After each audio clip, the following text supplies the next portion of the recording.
संबित पात्रा इस वक्त press conference कर रहे हैं और हैदराबाद चुनाव को लेकर ये प्रेस कॉन्फ्रेंस बहुत मायने रखती है। क्या कह रहे हैं, सुनते हैं। बंधुगण, ये मेरे लिए भाग्य का विषय है कि मैं आज भाग्यनगर में हूं। ये मेरे लिए बहुत बड़ा भाग्य का विषय है। ये कोई साधारण स्थान नहीं है। ये हिंदुस्तान के इतिहास का एक बहुत महत्वपूर्ण स्थान है भाग्यनगर। और बंधुगण, मेरे लिए तो भाग्य का विषय है, मगर भाग्यनगर के लिए ये दुर्भाग्य का विषय है कि जिस प्रकार से भाग्यनगर का भाग्य मात्र एक परिवार और उस परिवार का दोस्त, यह भाग्य उनके हाथ में छोड़ दिया गया है और डेवलपमेंट और विकास को पिछले दरवाजे से एग्जिट करा दिया गया है। ये भाग्यनगर के लिए दुर्भाग्य का विषय है। यह हैदराबाद के लिए दुर्भाग्य का विषय है। बंधुगण, आज जब मैं आ रहा था तो फ्लाइट में भी एक विषय की चर्चा चल रही थी, फैमिली एंड फ्रेंड। यहां पर जो फैमिली और फ्रेंड की सरकार चल रही है, एक परिवार और उसके दोस्त की सरकार चल रही है, इस विषय में हर जगह चर्चा चल रहा है। लोग अब जानते हैं, फैमिली और फ्रेंड बोलने से ही समझ जाते हैं कौन है। परिवार और दोस्त बोलने से ही लोग समझ जाते हैं किसका जिक्र हो रहा है।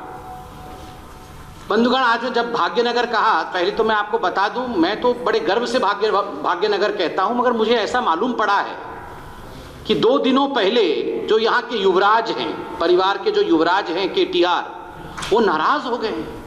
भाग्यनगर बोलने से नाराज हो गए कि भाग्यनगर क्यों बोला गया है। क्योंकि उनको, अगर वो भाग्यनगर बोलते हैं तो निजाम का फोन आता है कि आप भाग्यनगर इस्तेमाल मत करो।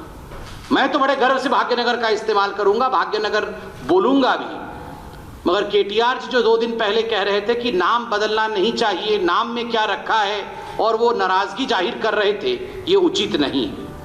बंधुगण, आज आप जानते हैं Bharatiya Janata party BJP development और विकास के मुद्दे पर चुनाव लड़ रही है और greater Hyderabad municipal corporation GHMC का चुनाव लड़ रही है। किंतु दुर्भाग्य का विषय है कि जहां तक परिवार और उसके दोस्त का सवाल है, वो GHMC का चुनाव नहीं लड़ रहे हैं, वो FFMC प्राइवेट लिमिटेड का चुनाव लड़ रहे हैं। FFMC प्राइवेट लिमिटेड मतलब फैमिली फ्रेंड प्राइवेट लिमिटेड। हम GHMC का चुनाव लड़ रहे हैं और वो FFMC family friend private limited का चुनाव लड़ रहे हैं। ये एक परिवार और एक दोस्त का कॉरपोरेशन है, ये इनकी प्रॉपर्टी है, पर्सनल प्रॉपर्टी है। इस प्रकार से इस चुनाव को ये परिवार और उनका दोस्त देख रहा है।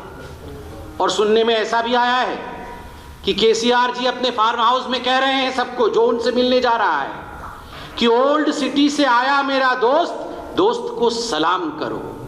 ओल्ड सिटी से आया मेरा दोस्त, दोस्त को सलाम करो। केवल दोस्त के लिए ही सब कुछ न्योछावर है और दोस्त को ही सलाम करना है, यही उनका मकसद है। आज भाग्यनगर के बुद्धिमान जनता को, भाग्यनगर के अति महत्वपूर्ण जनता को मैं एक बात कहना चाहता हूं। बहुत सोच समझ के दिसंबर 1 तारीख को आपको वोट डालना है। एक एक वोट कीमती है और याद रखिए, अगर एक भी वोट कांग्रेस को जाता है तो वो वोट कांग्रेस का नहीं है, वो वोट दरअसल टीआरएस का है। अगर कांग्रेस का बटन दबता है तो वोट जाता है टीआरएस को। दूसरा, अगर टीआरएस का बटन दबता है तो वो वोट टीआरएस को नहीं, वो वोट MIM को जाता है। कांग्रेस का वोट टीआरएस को, टीआरएस का वोट MIM को। इसलिए ये जो हैदराबाद की जनता है उसको चुनना है कि मेयर किसका होगा, मेयर बीजेपी का होगा या मेयर MIM का होगा।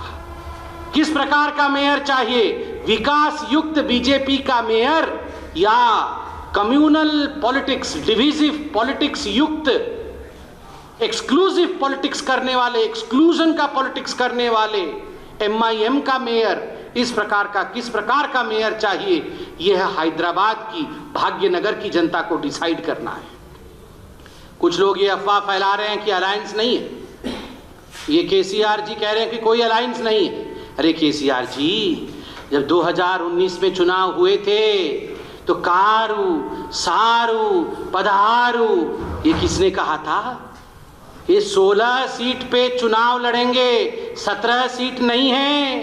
ये कारू सारू पदहारू किसने कहा था? कारू पंचर, सारू फार्म हाउस लो, पदहारू नालगु, 9 मीन्स नालगु नो, तुम्हिदी वो नालगु भी हो जाएंगे अभी बहुत जल्दी। तुम्हिदी नालगु भी दूर नहीं है, वो भी नालगु भी होंगे। और उसके बाद सुन्ना, हाँ सुन्ना। तो कारू पंचर, सारू फार्म हाउस लो, पदहारू तुम्हिदी। तो ये झूठ फैलाने की कोशिश ना की जाए कि कोई अलायंस नहीं है। आप, ये आपका ओल्ड सिटी का फ्रेंड और आपका जो परिवार मिलके चुनाव लड़ रहा है, ये हैदराबाद की जनता ये तय करेगी कि मेयर किसका होगा। बंधुगण, अभी चंद दिनों पहले आपने देखा कि किस प्रकार बिहार में और 12 राज्यों में बाईपोल भी हुए। बिहार में तो चुनाव हुआ, 12 राज्यों में बाईपोल हुए।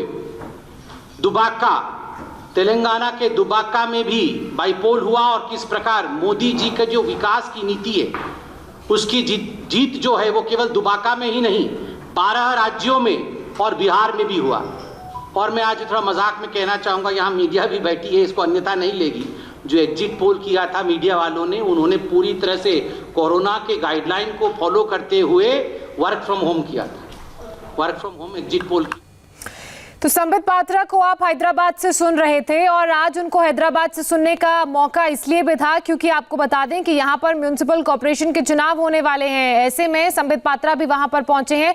ना सिर्फ संबित पात्रा, इसके अलावा बीते कल जेपी नड्डा ओवैसी के गढ़ पहुंचे थे। वहां से उन्होंने हुंकार भरी थी, बीजेपी प्रत्याशियों के समर्थन में रैली करते नजर आए थे। और आज फायर ब्रांड नेता यूपी के मुख्यमंत्री योगी आदित्यनाथ वहां पर पहुंचेंगे, रैली करेंगे। आपको बता दें कि 3 से 5 बजे के बीच उनका रोड शो होगा, मलकानगिरी में उनका रोड शो होगा। आप संबित पात्रा को सुन रहे थे, उन्होंने यहां पर ना सिर्फ एआईएमआईएम पर निशाना साधा बल्कि टीआरएस और कांग्रेस को भी अपने निशाने पर लिया। वक्त हमारे लिए एक छोटे से ब्रेक का है। ब्रेक के बाद देखिए, आज ओवैसी के गढ़ में फायर ब्रांड योगी आदित्यनाथ होंगे।